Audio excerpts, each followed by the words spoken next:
Sorry about that, guys. I just got a phone call, but I'm doing this on my iPhone, by the way, guys. So if the quality's not too great, I apologize. Like I said, what we were just digging up here was spruce root. Like I said, nice spruce tree here.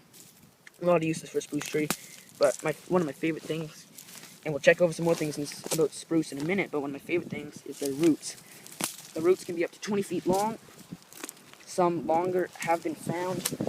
Wherever spruce is, of course, it's going to be not too far away. All right. Okay, let me just rip out my knife here. So we're right there. Okay, this tree. Sorry, guys, if you can't see this. Just throw my knife away, guys. So, purpose of spruce root is that it is long.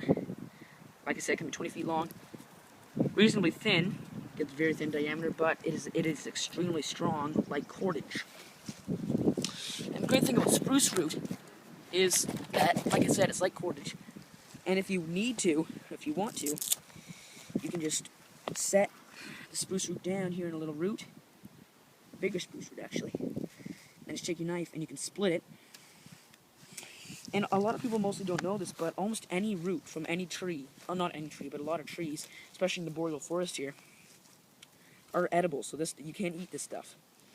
And you can actually take the spruce root and just split it, just like that. You guys can see the stuff is just full with pine pitch and resin. And then if you had a longer piece, you'd strip it from the bark, clean it up. There you go. You got a nice thin piece of cordage here. Other things we're going to look over right quick on the beautiful spruce tree. This stuff is survival's main tree, I find.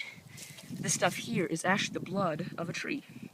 This is pine resin. A lot of people call it pitch, or some people even call it a certain type of sap. I'm not sure what the correct name is. But when a branch gets broken off in the wind here, I live pretty close to the coast, so a lot of stuff gets breaking off. Then this tree oozes out this liquid. Look at this big hunk right here. That is all pine pitch. You break that stuff off, mix it with charcoal, make a very, very nice glue. It's highly medicinal as well for cuts and burns and stuff. But the main thing I use it for is fire starting. You put this stuff in your fire and it'll sizzle and bubble like wax. It is nature's wax, really. It burns phenomenally. It can catch a spark if you're skilled enough, and it holds a flame like wax. And remember how we were looking over this in the last video? This is the dead stuff. Look over there. That's an even bigger one. But next, we'll go down here, back to the spruce tree. This is another one more full. Right here, they're boughs. These boughs are amazing. In the Rover Scout program, we use these all the time when we're teaching and when we're getting taught as well. This stuff, the main thing that you use it for is shelters. This stuff is great shingling for your shelter. You guys have all probably seen that used billions of times on YouTube. It makes a great waterproof shingle. Bigger pieces like that, pile on your roof, nice waterproofing. But a thing I love to do with them that not many people like to do or know about is if you take stuff like this, and if you just take a few of those, it's like a little end of the branch here, just like that. Take a few of those, boil up something in a kettle with your little pot on a fire, and right away put this in it, stir it up. You have a very, very nice medicinal, can help with a cough and cold, a tea that just loads you up with energy. It's like an iced cappuccino, really, except hot. It tastes very, very grassy. It's extremely, extremely strong flavor. My scout leaders love it. I cook it all the time for them. I've had meals with it. And it really does keep you warm, but does give you a lot of energy. Not a good thing to drink before you go to bed, but nice thing in the morning. Now the great thing about, if this was even more full, like this one is barely even full, but you can crawl right under these and get down those little shaded areas. One, you're going to have shade. Two, you're going to have a light rain cover. So if I was lost in the middle of the night somehow, I went out to pee and I got lost somehow, then got lost in my camp, crawl into one of these. If I had a wool blanket with me or something, or a tarp, I could cozy up under one of these spruce trees, and I could survive the night. It wouldn't be a comfortable night, that's for sure, but I would live, which is the important part. Come down to the creek here. That's where I was doing my primitive fire videos over there. Come down here. I got a nice ridge there. Gully down there. like I said, there's my shed way up there. That's my shed. So yeah, come down here. I'll just hop down into the creek here for a second. Okay.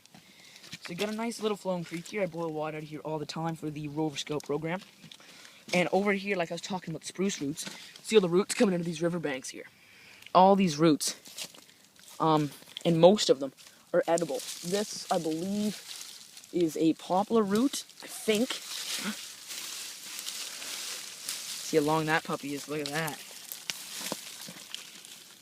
This poplar root is also a very, very nice alternative to spruce root or cordage. Peel that stuff off, you can cook it like spaghetti if you boil it. Again, these banks are just covered with grubs and everything you can eat from. In here, these look like vole holes. Now, these things are not good to trap because voles, they're extremely difficult to trap, and there's barely any meat on them. I mean, you could eat them with one bite. But these vole holes, you got to be careful around these because these things are mean snake dens. So you got to be really careful. Now, if you guys are wondering, just a quick update here. This brook, this creek here, actually is not a creek.